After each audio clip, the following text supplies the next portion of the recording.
I was discriminated against my entire life because of my golden child sister. She tried walking down the aisle at my wedding. My sister Megan has been my parents' golden child since birth. If she accused me of stealing her toilet paper, I'd get grounded. If I had proof she stole my clothes, they'd say I was overreacting. My birthday cakes were always her favorite flavor. Family vacations went where she wanted. When I got straight A's, silence. When she got a B+, celebration dinner. In high school, she had no friends. My parents had spoiled her into a social nightmare. I was popular, which she found unacceptable. She told our parents all my friends were drug dealers. They banned me from seeing anyone. When she changed schools and finally made friends, they'd come over and bully me. My parents called it teasing. The worst part? Every boyfriend I brought home, she'd try to seduce. She'd wear revealing clothes, tell them she was better at sex, suggest I was cheating. Then she'd tell my parents they hit on her. They believed her every time, banned me from dating these terrible boys. I was labeled the school slut because of her lies. Meanwhile, when she brought home her first boyfriend, my parents worshipped him. He dumped her after 3 days, couldn't handle the weight, physically or metaphorically. I escaped at 18, went to college 5 states away, built my own life, met Daniel, got engaged, planned a small wedding. I only invited my parents and sister out of obligation. 3 weeks before my wedding, Mom called. We need to discuss Megan's role in the ceremony. She doesn't have one, she's a guest. She's your sister, she should be maid of honor. My best friend is maid of honor. Then she'll be a bridesmaid. All positions are filled. This is unacceptable. She's buying a bridesmaid dress. Make room. I hung up. The week before my wedding, Megan texted. Mom says I'm walking down the aisle before you. Send me the music list. I responded, you're not in the wedding party. We'll see about that. Wedding day arrived. I was in the bridal suite when my cousin burst in. Your sister's here in a wedding dress. What? A full white ball gown. She's telling everyone she's sharing the ceremony with you. Joint wedding. I ran to the venue entrance. There was Megan, in a dress nicer than mine, holding a bouquet, posing for photos with my photographer. What are you doing? Mom said since you were selfish about the wedding party, I could share your ceremony. Edward's proposing during your vows. Edward was her boyfriend of 2 months. Absolutely not. It's already arranged. Mom paid the efficient extra. After Daniel says I do, Edward proposes, and we get married right after. My parents appeared, Mom beaming. Isn't this wonderful? 2 daughters married on the same day. You planned this without telling me? You've always been selfish about sharing with your sister. I was about to scream when Daniel appeared with his groomsmen. He saw Megan in white and his face went dark. What's happening? They're hijacking our wedding. No, Daniel said firmly. Security. The 2 off-duty cops we'd hired approached. This woman, Daniel pointed at Megan, is trespassing. Remove her. She's my daughter, Mom shrieked. And she's not on the approved guest list. Daniel pulled out a paper. We submitted a final list to security. Megan Harrison isn't on it. I stared at him. She's not? I had a feeling they'd try something. I submitted a revised list yesterday. Your parents are on it, but only as guests. Megan and Edward aren't. The security guards moved toward Megan. This is illegal, Dad shouted. It's a private venue, the officer said. If you're not on the list, you have to leave. Megan started crying. You can't do this. Mom promised. I bought this dress. Edward's going to propose. Then go get married somewhere else, I said. As security escorted her out, she screamed, I'll ruin you. I'll tell everyone what you did. I'll destroy your marriage like you destroyed mine. Mom turned on me. If she goes, we go. Okay, leave. They stood frozen, not expecting me to call their bluff. You're uninviting us from your wedding? Dad asked. You tried to hijack it, so yes. They left, screaming about disowning me. I didn't care. The wedding was perfect without them. But during our reception, my phone exploded. Megan had posted on Facebook that I'd stolen her wedding, that this was supposed to be her day, that I'd always been jealous of her. She claimed Daniel was originally her boyfriend who I seduced. The post went viral in our hometown. Then the comments started rolling in. My cousins, armed with years of receipts, began posting screenshots. Every lie she'd told. Every boyfriend she'd tried to steal. Photos of her in the wedding dress at my venue. The best comment came from Edward, her supposed boyfriend. We broke up 2 weeks ago. I never agreed to propose. She said we were attending her sister's wedding as guests. But the real bomb dropped when Daniel's sister commented. Funny how you claim Daniel was yours first. Here's the restraining order he filed against you last year for stalking him at his gym. A year before he even met my sister-in-law. I stared at my new husband. Restraining order? Daniel looked guilty. She followed me to my gym for months. Made up a fake name, said she was single. When I found out who she was, I ended it and filed the order. I never told you because, well, she's your sister. My phone rang. Unknown number. Hello? Is this Mrs. Pent? A man's voice. Yes? I'm calling from the psychiatric unit at Riverside Hospital. Your sister Megan has been admitted after a breakdown. She's requesting visitors, but there's something you need to know. She's been off her medication for 6 months. What medication? You didn't know? Your sister has been being treated for delusional disorder for 3 years. She creates elaborate false narratives and believes them completely. Your parents have been hiding it, enabling her instead of getting her proper treatment. I stood there holding my phone, watching Daniel cut our wedding cake while guests laughed and clinked glasses around us. The man from Riverside Hospital was still talking, explaining something about treatment protocols and family involvement, but the music from the DJ booth made it hard to hear every word. My hand shook as I pressed the phone closer to my ear. Delusional disorder. 3 years of treatment. 6 months off medication. My parents knew the entire time and never told me. They let Megan show up at my wedding in a white dress, let her try to hijack my ceremony, all while knowing she was mentally ill and untreated. The hospital man asked if I was still there, and I managed to say yes, I'm here, then told him I needed to call him back tomorrow. Daniel glanced over from the cake table and his smile faded when he saw my face. He said something to his groomsmen and walked toward me, weaving between dancing couples and relatives taking photos. I shoved my phone in the small pocket of my dress and tried to look normal, but my face wouldn't cooperate. Daniel reached me and touched my elbow, guiding me toward a quieter corner near the venue's back hallway where the bathrooms were. He asked what was wrong, and I just stared at him for a second, trying to figure out how to say it. The hospital called, I told him. Megan's there. She had some kind of breakdown after they kicked her out. Daniel's jaw tightened, but he didn't look surprised, which made sense given the restraining order I'd just learned about an hour ago. I kept talking, the words tumbling out faster now. She has delusional disorder. She's been in treatment for 3 years. My parents knew and never told me. They took her off her medication 6 months ago and just let her get worse. Daniel pulled me further down the hallway, away from the music and voices. He asked if the hospital said she was okay, and I nodded. Said they have her stable now, but she's asking for visitors. His hand was warm on my arm, and I realized I was shaking. All those years, I said. All the lies about my boyfriends, the accusations, the drama. Some of it might have been her illness. My parents knew, and they still let her torture me. They still blamed me for everything. Daniel asked what I wanted to do, and I looked back toward the reception hall where our friends were celebrating, where Leanna was probably wondering where I went. We're finishing our reception, I said. We're not letting my family ruin one more second of this day. He asked if I was sure, and I pulled out my phone, switched it to silent, and dropped it back in my pocket. I'm sure. We walked back into the reception hall, and I grabbed a glass of champagne from a passing waiter. Leanna spotted me and rushed over, asking if everything was okay, and I told her everything was fine. Just some family drama that could wait until tomorrow. She hugged me hard and whispered that she was proud of me for not letting them win. The DJ announced the bouquet toss, and I kicked off my heels, gathered up my skirt, and joined the group of single women on the dance floor.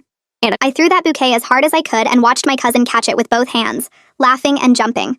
Daniel spun me around the dance floor during our last slow song, and I focused on his face, his hands, the way he looked at me like I was the only person in the room.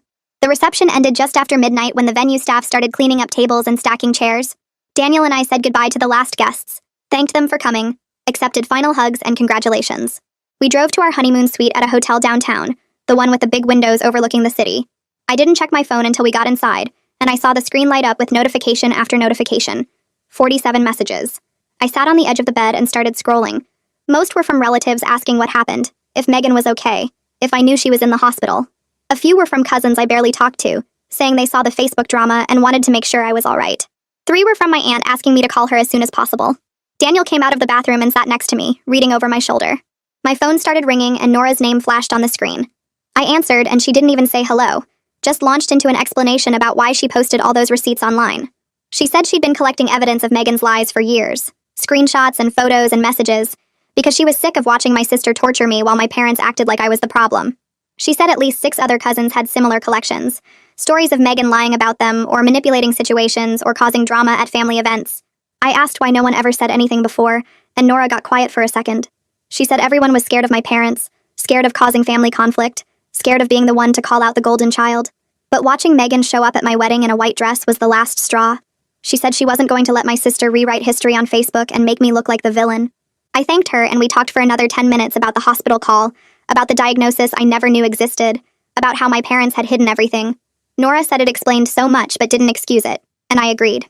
When I hung up, Daniel was already in bed with his eyes half closed. I plugged my phone into charge and climbed under the covers next to him. He pulled me close and I tried to sleep, but my brain wouldn't shut off. Every memory from childhood played on repeat with this new information attached to it. Was Megan delusional when she told my parents my friends were drug dealers? Or was that just regular manipulation? Did she really believe my boyfriends hit on her? Or did her illness make her think that was true? How much of her cruelty came from sickness, and how much was just her being cruel?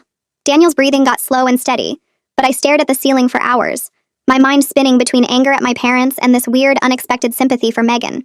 If she was genuinely mentally ill, if her brain was creating false realities she actually believed, then maybe she needed help more than she needed blame. but that didn't erase the years of pain she caused me. Daniel must have felt me tense up because he pulled me closer and mumbled something about mental illness, explaining behavior but not excusing it. I whispered that I knew, that I was trying to figure out how to feel about all of it. He said I didn't have to figure it out tonight, that we could deal with it tomorrow, and eventually I fell into a restless sleep full of dreams about white wedding dresses and hospital rooms. The next morning my phone rang at 8:30 and I grabbed it off the nightstand, still half asleep. The caller ID showed a number I didn't recognize, but I answered anyway. A man's voice said this was Curtis Dorsey calling from Riverside Hospital, and I sat up fast, suddenly wide awake. He said Megan was stable and doing better on medication, but they needed to discuss her treatment plan with family members. He said my parents had listed me as her emergency contact, and Megan was specifically asking to see me. I felt my anger spike hot and immediate. They listed me as emergency contact? After years of choosing Megan over me, years of letting her get away with everything while I got blamed? But Dorsey kept talking, explaining that Megan claimed I was the only family member who tells the truth. She needed someone who wouldn't just agree with whatever she said. I looked at Daniel, who was sitting up now, watching my face. I told Dorsey we'd come to the hospital this afternoon, and he gave me visiting hours and directions to the psychiatric unit. When I hung up, Daniel asked what I wanted to do, and I realized I was crying without meaning to. We're canceling Hawaii, I said. The honeymoon we'd planned for next week, the resort we'd booked 6 months ago. Daniel didn't argue, just pulled me into a hug and said we could go in 2 months instead, that this needed to be handled first. I hated that my family was stealing our honeymoon too, but I couldn't just ignore Megan in a hospital bed. We got dressed and drove to Riverside Hospital through morning traffic. The psychiatric unit was on the 4th floor with locked doors and a receptionist who checked our IDs before buzzing us through. Dorsey met us in a small consultation room with bland artwork on the walls and chairs that looked like they came from a yard sale. He was maybe 50 with gray hair and tired eyes, and he shook both our hands before sitting down. He explained that delusional disorder was different from other mental illnesses because the delusions were so specific and so real to the person experiencing them. Megan truly believed Daniel had been her boyfriend first, that I'd stolen him from her, that yesterday was supposed to be her wedding day to him. Her brain had built a complete false world around those ideas, and she'd been living in it for months while my parents pretended nothing was wrong. I felt sick hearing Curtis explain how her mind had created detailed memories of events that never happened, conversations that never existed, a relationship that was only real inside her head. Daniel squeezed my hand and I realized mine was shaking. Curtis kept talking about how delusional disorder worked differently than other mental illnesses because the person experiencing it couldn't tell their false beliefs from reality. Their brain constructed elaborate stories and filled in every detail until the delusion felt more real than actual memories. Megan had genuinely believed she was planning a wedding with Daniel, that we were having a joint ceremony, that I was the one destroying her happiness instead of the other way around. I interrupted Curtis and asked why my parents never told me about her diagnosis. He looked uncomfortable and explained they'd refused to accept it from the start. They kept insisting Megan was just dramatic, just seeking attention, just going through a phase. They'd brought her to appointments for the first year, but fought the diagnosis every session. 6 months ago, they stopped bringing her completely and took her off the medication because they said it changed her personality too much. Curtis said they wanted their old daughter back and didn't understand that without treatment, the daughter they remembered was disappearing into the illness. My hands clenched into fists, thinking about how they'd chosen denial over getting Megan actual help, how they'd let her spiral into complete breaks from reality because accepting she was mentally ill felt like admitting they'd failed as parents. Daniel spoke up then and admitted he'd known something was wrong when Megan stalked him at the gym. He said she'd shown up every day for 3 months, always timing her arrival to match his, always positioning herself near his equipment, always trying to start conversations. He'd thought she was just entitled and obsessive, just a spoiled woman who couldn't handle rejection. He'd never imagined she had a clinical disorder making her actually believe they were dating. When he'd found out through mutual friends that she was my sister, he'd ended all contact and filed the restraining order to protect himself. He looked at me with guilt in his eyes and said he should have told me earlier, but he didn't want to cause family problems. He'd hoped the restraining order would be enough to keep her away, and I'd never need to know about it. Curtis asked if we wanted to see Megan. My stomach dropped and I felt panic rise in my chest. I didn't know if I could face her after everything that happened yesterday, after years of her lies and manipulations, after learning her brain had been constructing false realities about my life. But I heard myself saying yes because I needed to understand what was real, and what had been her illness talking all these years. I needed to know which of my memories were true, and which were distorted by her delusions. Curtis stood up and led us down a hallway with white walls and locked doors. He used his badge to open each one, and I felt like I was walking deeper into a place I'd never escape from. Megan's room was small with a single bed and a window that looked out at the parking lot. She sat on the edge of the bed wearing hospital clothes that were too big for her. She looked smaller than I'd ever seen her, tired and pale and nothing like the screaming bride from yesterday. When she saw me walk in, she started crying immediately. She apologized for ruining my special day with Daniel, and her voice was soft and broken. I stood frozen in the doorway because this wasn't the Megan I knew. This wasn't the sister who'd spent years tormenting me and stealing my boyfriends and telling lies that got me punished. This was someone who looked lost and scared and genuinely sorry. I made myself sit down in the chair next to her bed. I asked carefully what she remembered about yesterday. She wiped her eyes and said she remembered wearing a wedding dress and being removed from our wedding, but everything else was fuzzy and confusing. She said she remembered being angry and screaming, but couldn't recall what she'd said or why she'd been so upset. She kept calling it our wedding, like she still believed it was supposed to be a joint ceremony. Daniel stayed standing near the door with his arms crossed, and I could feel the tension coming off him in waves. Megan started talking faster and told me she really believed Daniel had proposed to her. She described elaborate fake memories of him asking her to marry him at the gym after one of their workouts together. She said they'd planned details for months, chosen her dress together at a bridal shop, discussed honeymoon destinations. She described conversations that never happened with perfect clarity, remembering exact words he'd supposedly said and how happy she'd felt. She said our parents had suggested the joint ceremony idea, and Daniel had loved it because it would make the day more special. Every word she spoke was said with complete conviction, like she was describing real events instead of fantasies her brain had created. It disturbed me hearing her describe these detailed false memories so confidently. I watched her face as she talked, and realized she genuinely couldn't tell the difference between what was real and what her mind had invented. She'd been living in a completely different reality than the rest of us, and my parents had let it happen. They'd watched her spiral deeper into delusions and taken her off the medication that might have helped because they couldn't accept their daughter was mentally ill. I felt anger building in my chest, but I didn't know who to be angry at anymore. Megan for years of cruelty, or my parents for refusing to get her proper treatment, or the illness itself for stealing my sister's grip on reality. I forced myself to ask about other things from our childhood.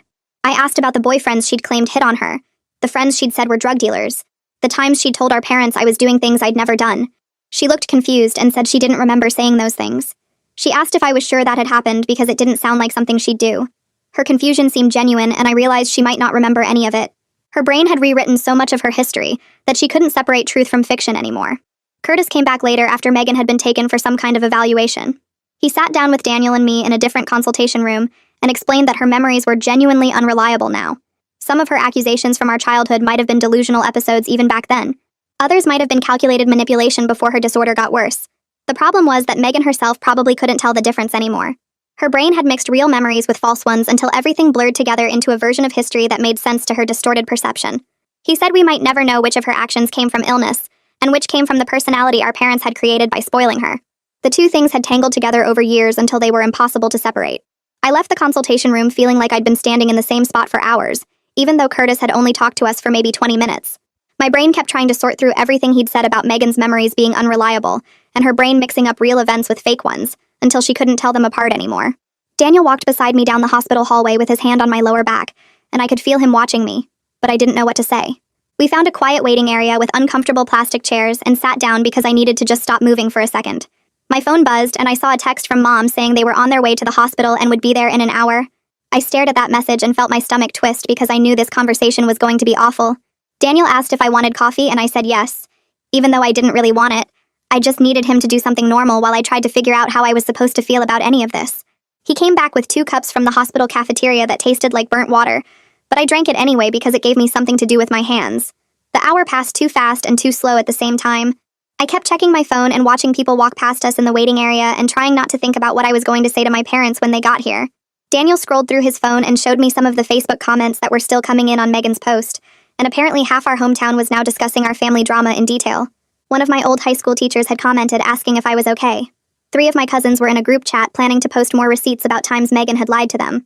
It was like watching my entire childhood get dissected in public, and I didn't know if that felt good or terrible or both. Mom and Dad walked into the waiting area right at 6:30, and I could see from their faces that they'd been crying in the car. Mom's makeup was smeared and Dad's eyes were red and puffy, and they both looked 10 years older than they had at the wedding yesterday. Mom rushed over and tried to hug me, but I stepped back because I wasn't ready for that, and she looked hurt but didn't push it. Dad stood there with his hands in his pockets and asked where Megan was and if she was okay. I told them she was stable and on medication and they could see her soon, but first we needed to talk. Curtis had said he wanted to meet with all of us together before any family visited Megan, and I'd agreed because I knew my parents needed to hear from a doctor how badly they'd screwed this up.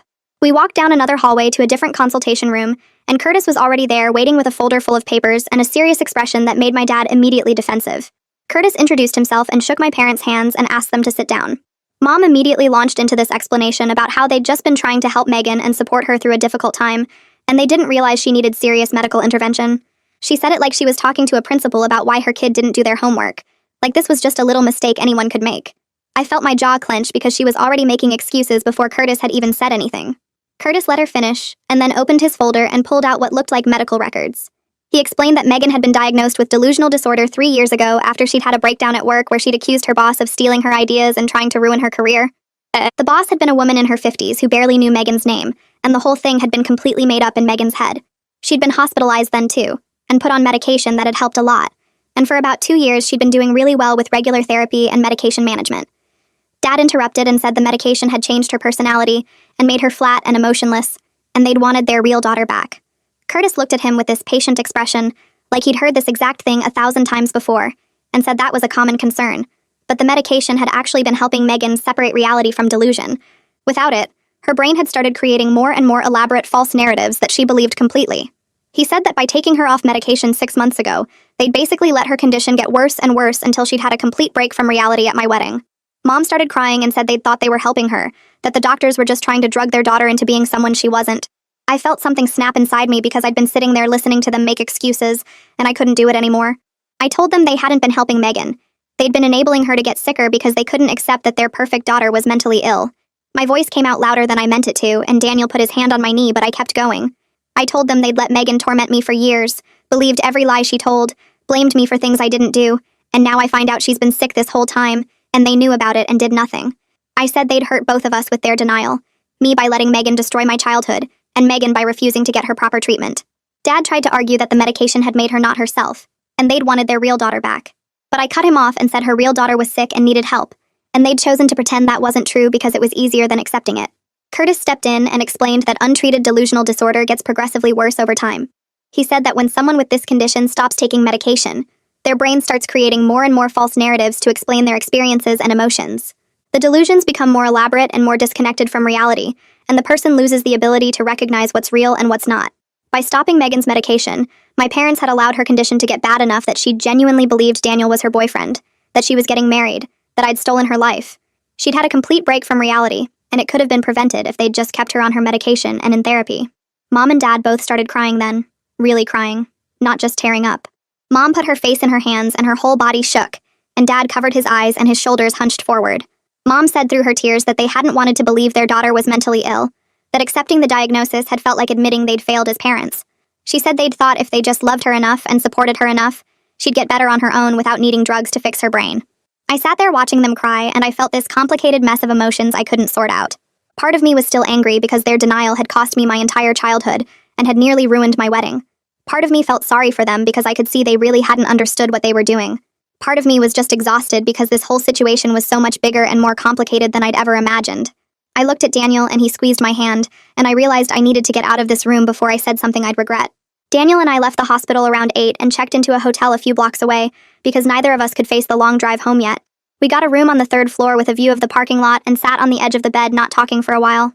Daniel ordered pizza from a place down the street and we ate it cold because neither of us felt like waiting for delivery. We spent the rest of the evening just talking about everything that had happened and what it meant and what I wanted to do next. I told Daniel I didn't know how to feel about Megan anymore. For years I thought she was just cruel and spoiled and deliberately trying to hurt me, and now I find out she's been sick, and some of those things might have been her illness talking. But Curtis had said we might never know which actions came from her disorder and which came from the entitled personality my parents had created by spoiling her. I didn't know if that made it better or worse. Daniel said mental illness explained behavior, but it didn't erase the pain it caused, and I had a right to be hurt by what she'd done, even if she hadn't been fully in control. We talked about what role I wanted to play in Megan's recovery, if any. Daniel said it was completely up to me and he'd support whatever I decided, whether that was trying to rebuild some kind of relationship with her or walking away completely. I thought about it for a long time and realized I could have compassion for her illness while still keeping boundaries about her past behavior. I could acknowledge that she was sick and needed help without pretending the last 20 years hadn't happened. I could support her recovery from a distance without making myself responsible for fixing her or our parents or any of this mess. I woke up the next morning feeling clearer about what I needed to do. I called Curtis and asked if I could meet with him alone to talk about Megan's treatment plan without my parents there. He said he had an opening at 10 and I should come by his office at the hospital. Daniel offered to come with me, but I told him I needed to do this part by myself, and he kissed me and said he'd be in the hotel room when I got back. Curtis's office was small and cramped with medical textbooks stacked on every surface and diplomas covering one wall. He offered me coffee and I took it, even though the hospital coffee was still terrible because I needed something to hold. He pulled out another folder and explained that Megan needed intensive inpatient treatment for at least 6 weeks, maybe longer, depending on how she responded to medication adjustments. After that, she'd need outpatient therapy multiple times a week and regular medication management probably for the rest of her life. He asked if I'd be willing to participate in family therapy sessions as part of Megan's treatment. I thought about it and said I'd try, but I needed him to understand I wasn't responsible for fixing my parents' enabling behavior or for Megan's recovery. I said I'd come to sessions and be honest about our history and try to understand her illness better, but I wasn't going to pretend everything was fine or that we could just move forward like the past didn't happen. Curtis said that was exactly the kind of honest boundary setting that would actually help Megan more than false reconciliation would. I left his office and walked back through the hospital thinking about how different everything looked now compared to yesterday. Yesterday I'd been a bride dealing with family drama at my wedding. Today I was trying to figure out how to support a mentally ill sister I'd spent years resenting while also protecting myself from more hurt.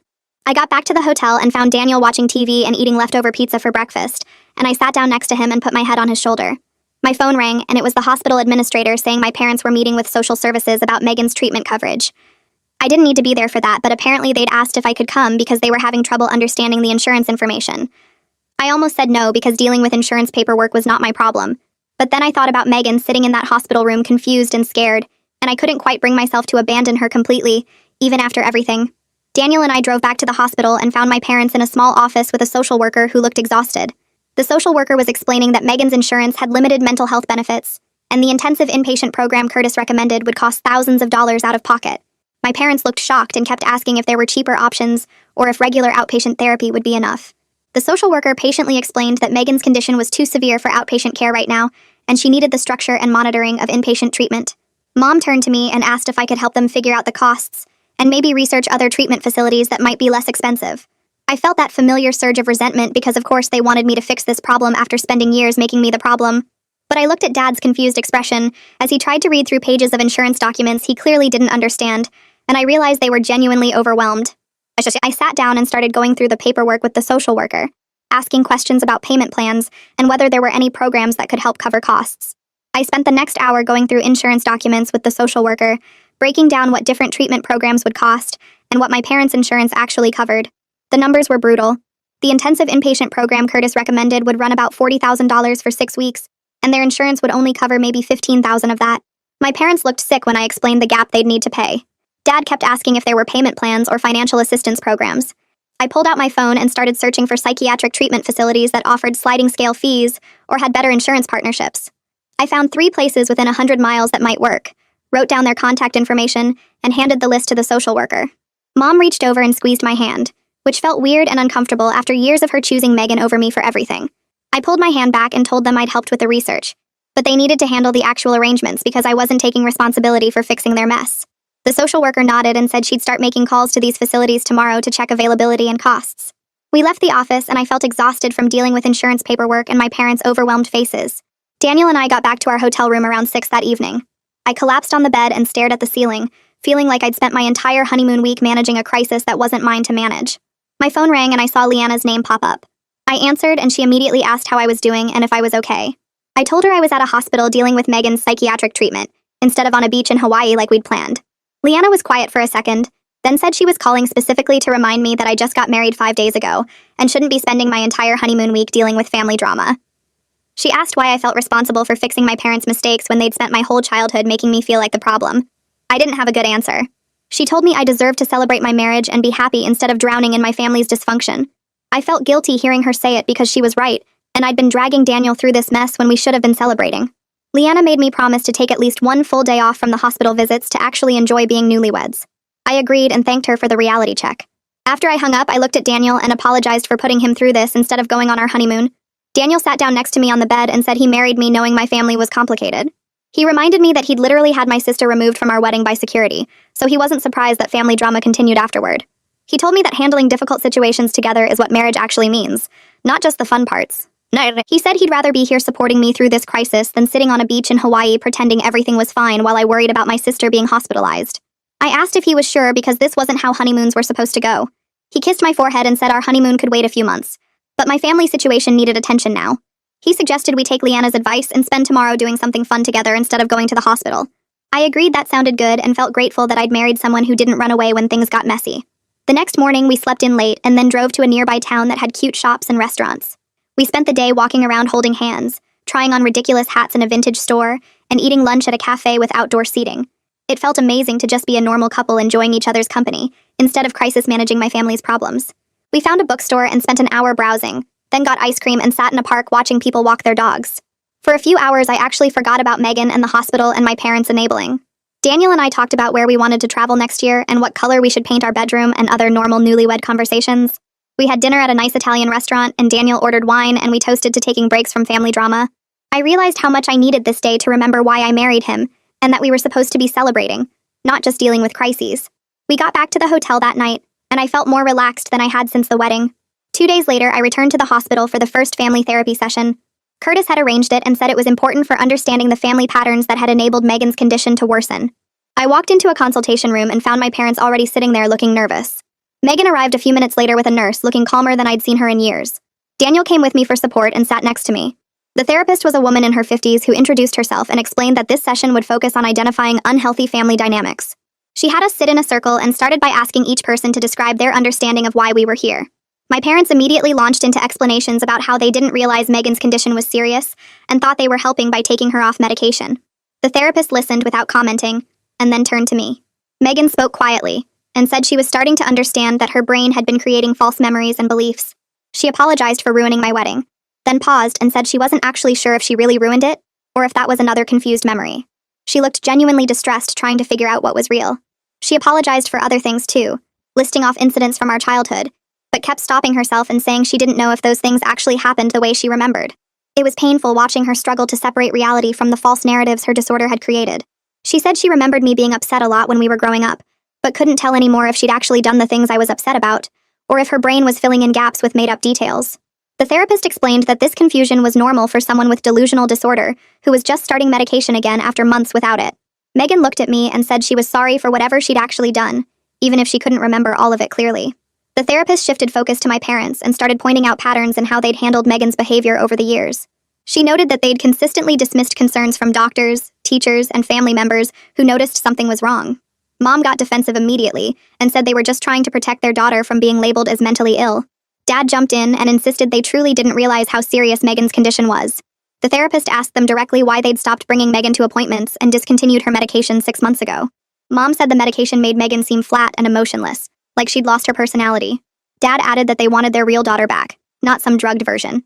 The therapist explained that what they saw as Megan's personality was actually symptoms of her disorder getting worse, and the medication had been helping her function in reality. My parents kept making excuses about not understanding the severity and just wanting to help Megan be happy. I'd been sitting quietly, but finally spoke up and told them directly that their protection of Megan had destroyed my entire childhood. I described years of being blamed for things I didn't do, being called a liar when I told the truth, having my friends and boyfriends driven away because they believed Megan's accusations over my explanations. I told them about being labeled the school slut because of Megan's lies, about having birthday cakes in her favorite flavor every year, about family vacations that only went where she wanted to go. I explained how they'd gaslit me constantly by saying I was overreacting or being dramatic when I tried to tell them Megan was lying. I said they'd treated me like the problem child who caused trouble while Megan got away with everything, and that pattern had continued right up through them trying to hijack my wedding. My voice was shaking by the end, but I'd finally said everything I'd needed to say for years. Mom immediately tried to argue that I was exaggerating and making things sound worse than they were. She said they'd loved both of us equally and tried their best as parents. I was about to respond, but Megan spoke first. She said quietly that she remembered me being blamed for things, and it never seemed fair, even when she couldn't sort out what was real and what wasn't. She said she had memories of Mom and Dad taking her side automatically without listening to my version of events. It was the first time Megan had ever acknowledged that reality instead of insisting she was the victim. Mom looked shocked that Megan wasn't backing up her version of our childhood. Dad sat there silently staring at his hands. The therapist let the moment sit for a minute before speaking. The therapist addressed my parents and explained that moving forward required them accepting their role in the family dysfunction. She said they couldn't just blame Megan's illness for everything without taking responsibility for their own choices. She pointed out that even if Megan's disorder caused her to create false narratives, my parents had chosen to believe those narratives without question and punish me based on lies. She explained that they'd enabled Megan's disorder to worsen by refusing proper treatment, while simultaneously damaging their other daughter by making her the scapegoat for family problems. She asked them if they understood that their choices had consequences for both of their children. Mom started crying and Dad put his arm around her. The therapist said this was just the beginning of a long process of family healing, but it required everyone being honest about their part in creating the dysfunction. She scheduled another session for the following week and said we'd continue working through these patterns. I left the therapy session feeling strange, like something had shifted, but I wasn't sure what. Daniel drove us back to our hotel and we ordered room service because neither of us felt like dealing with people. The next morning, I woke up and checked my phone to find a text from the hospital administrator asking if I wanted to schedule visits with Megan during her inpatient stay. I stared at the message for 10 minutes before responding that I'd think about it. Daniel asked what I was going to do, and I told him honestly, I didn't know. Part of me wanted to never see Megan again, but another part kept thinking about her scared face in that hospital room when she couldn't tell what was real. Over the next week, I went back and forth, finally deciding I'd visit once just to see how she was doing. I scheduled it for the following Tuesday and spent the entire drive there feeling sick to my stomach. The hospital had a special visiting room for the psychiatric unit with comfortable chairs and windows that didn't open. Megan came in looking smaller somehow, wearing sweatpants and a t-shirt instead of the fancy clothes she usually wore. We sat down and I didn't know what to say, so I just asked how she was feeling. She said the medication was helping, but everything felt foggy, and she was having trouble sorting out what memories were real. I asked what she meant, and she explained that she remembered things happening, but now they felt wrong, like watching a movie of someone else's life. We talked for about 30 minutes and it was awkward as hell, but she seemed genuinely sorry for the wedding disaster. I left feeling confused because I'd expected to still be furious, but instead I just felt sad. The second visit the following week went a little better because we both knew what to expect. Megan told me her therapist was having her write down her memories and then fact-checking them against reality. She said it was horrible discovering how many things she remembered completely wrong. I asked for an example and she described remembering a family vacation to Disney World where she was 10, and I was mean to her the whole time. But when she asked Mom about it, Mom said we'd never been to Disney World as kids. She started crying and said she felt like she couldn't trust her own brain. The third visit was 2 weeks later, and Megan seemed more stable, less weepy and confused. She brought up Daniel without me asking and said she needed to apologize for the stalking. I tensed up, but she continued, explaining that she remembered being at the gym and seeing him and finding him attractive, but the memories of them dating felt fuzzy now, like trying to remember a dream. She said her therapist explained that her brain had taken the attraction and built an entire false relationship around it. I asked if she understood why Daniel got the restraining order and she nodded, saying she did now, but at the time she genuinely believed they were together, and I was trying to steal him. She looked me in the eye and said she was terrified of her own mind, of not knowing what was real and what her disorder made up. I told her that's exactly why staying on medication and going to therapy was so important, because without treatment her brain would keep creating these false stories. She agreed and said she never wanted to go back to that confused state where she couldn't tell reality from delusion. Meanwhile, my parents were going through their own therapy process and slowly starting to face what they'd done. Dad called me one evening and asked if we could talk. I put him on speaker so Daniel could hear, and Dad admitted he'd seen signs something was wrong with Megan years ago, but convinced himself it was just her being dramatic because that was easier than accepting she might be seriously ill. He said when the doctor first diagnosed her with delusional disorder 3 years ago, he and Mom had argued about it for weeks, with Mom insisting the doctors were wrong. He'd eventually gone along with Mom's decision to minimize the medication because he didn't want to fight about it anymore. I asked why they never told me, and he said they were ashamed and didn't want me to think badly of Megan. I almost laughed at that because I already thought badly of Megan for years of actual behavior, but I kept quiet and let him talk. He apologized for always taking Megan's side and said he realized now they'd hurt both of us, me by making me the scapegoat, and Megan by not getting her proper help. The next week, Mom called and had her own confession. She said she knew the medication was helping Megan, but hated how it made her less energetic and bubbly. The medicated version of Megan was quieter and less exciting, and Mom missed the daughter she remembered from before the diagnosis. So 6 months ago, when Megan complained the medication made her feel flat, Mom had encouraged her to stop taking it. Mom said she thought maybe the doctors were wrong and Megan would be fine without the pills. Instead, Megan got worse and worse until the wedding day breakdown. Mom was crying on the phone saying she'd destroyed her daughter by taking her off medication, and I didn't know what to say because she was right. I told her the important thing now was making sure Megan stayed on her medication and got proper treatment, and that Mom and Dad needed to support that, instead of enabling her to skip it. Daniel and I finally took our postponed honeymoon trip 6 weeks after the wedding. We drove to a beach town 3 hours away and spent a long weekend doing absolutely nothing related to my family. We walked on the beach, ate at nice restaurants, slept in late, and had sex without my phone ringing every few hours with family drama. It felt amazing to remember we were newlyweds who should be celebrating instead of managing a mental health crisis. Daniel told me he was proud of how I'd handled everything and that he knew it wasn't easy to show compassion to people who'd hurt me so badly. I said I wasn't doing it for my parents. I was doing it because Megan deserved a chance to get better, and also because I needed to know I'd tried before completely cutting them off. We spent one evening sitting on the beach talking about what our boundaries would be going forward. We agreed my parents could be part of our lives, but only if they continued therapy, and respected that we wouldn't tolerate any enabling of Megan's disorder. We decided Megan could rebuild a relationship with me slowly if she stayed in treatment, but we weren't going to pretend the past didn't happen. Daniel asked if I thought we'd ever have a normal family relationship, and I said probably not, but maybe we could have an honest one. While we were at the beach, Megan completed her 6-week inpatient program and moved to outpatient care. The hospital called to let me know she was discharged and that her psychiatrist wanted to schedule a follow-up meeting with family. I called back after we got home and scheduled it for the following week. When I went in for the meeting, the psychiatrist said Megan was responding really well to her medication and showing good insight into her condition. He explained that insight meant she understood she had a disorder, and that her perceptions couldn't always be trusted. He said that was a crucial part of treatment because patients without insight often stopped taking medication, believing they were fine. Megan was attending outpatient therapy 3 times a week and meeting with him monthly to monitor her medication. He asked if I was willing to continue having contact with her, and I said yes, but with clear boundaries. I got home from the hospital meeting to find a text from Megan, asking if we could meet for coffee. I stared at my phone feeling anxious because meeting outside the hospital felt like a bigger step. I talked it over with Daniel and he offered to come with me for support. We agreed he'd sit at a nearby table so Megan and I could talk privately, but he'd be there if I needed him. I texted back and we set up a meeting for Saturday morning at a coffee shop halfway between our places. Saturday came and I was nervous the whole drive there. I got to the coffee shop first and ordered a latte, then sat at a corner table where I could see the door. Megan arrived 5 minutes later and I barely recognized her.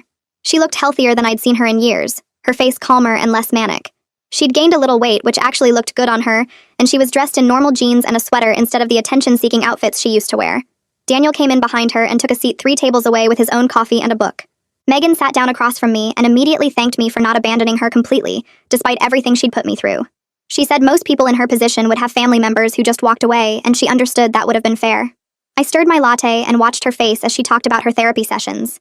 She said the doctors helped her see how much of her childhood was mixed up in her head, not just the recent stuff with Daniel, but years of believing she deserved special treatment because our parents acted like she did. She admitted she knew she was manipulating them sometimes, using their guilt and favoritism to get what she wanted even when her disorder made her believe twisted versions of reality. I appreciated hearing her take responsibility, but told her we couldn't just pretend years of damage never happened. Some things she did felt calculated and mean even before her condition got really bad, and I needed time to figure out what I could forgive. She nodded and said she understood, that she wasn't expecting me to suddenly act like we were close sisters who shared secrets and went shopping together. She asked if maybe we could start with just being polite family members who met for coffee sometimes, and if that went okay for a while, maybe build something more than that eventually. I agreed to try because she seemed genuine, and Daniel gave me a small thumbs up from his table across the room. 3 days later, my mom called and asked if we could have a family dinner to start fresh. I felt my stomach tighten because I knew exactly what she meant by fresh, which was pretending none of the bad stuff happened and going back to how things were. I told her I'd come to dinner, but only at a restaurant where I could leave if things got uncomfortable, not at their house where I'd feel trapped. I also said we weren't going to act like the past didn't exist, or that everything was magically fixed now. Mom was quiet for a minute, then agreed and said she'd make a reservation at an Italian place near their house for Saturday night. I hung up feeling anxious and told Daniel about it while we made dinner that evening. He offered to come with me, but I said this was something I needed to do alone with my family, though I appreciated him wanting to protect me. Saturday came and I drove to the restaurant feeling sick to my stomach. I got there first and sat at the table they'd reserved, a corner booth that felt too intimate for how awkward this was going to be. My parents arrived next looking older and more tired than I remembered from the wedding, and Megan came in last wearing jeans and a plain shirt instead of her usual look-at-me outfits. We ordered drinks and appetizers while making uncomfortable small talk about the weather and my new apartment. Then my dad cleared his throat and said they wanted to apologize for how they raised us. Mom actually started crying and said they were wrong to always take Megan's side, wrong to dismiss my feelings for all those years, wrong to make me feel like I didn't matter as much as my sister. Dad said they realized through their therapy sessions that they damaged both of us, me by making me invisible, and Megan by never holding her accountable. It wasn't enough to fix everything that happened, but it was more than I'd ever heard from them before. Megan stayed quiet through most of the meal, pushing pasta around her plate and barely looking up. When she did talk, she asked simple questions about my job and apartment without trying to make everything about her. She seemed uncomfortable, but like she was genuinely trying to be different. When the check came, Dad paid and asked if we could do this again in a few weeks. I said maybe, that I needed to see how I felt after processing tonight. We all walked out to the parking lot together, and Megan gave me an awkward half hug before getting in her car. My parents both hugged me too, and Mom whispered that she loved me and was sorry. I drove home feeling confused and emotionally exhausted, but also like maybe something had actually shifted.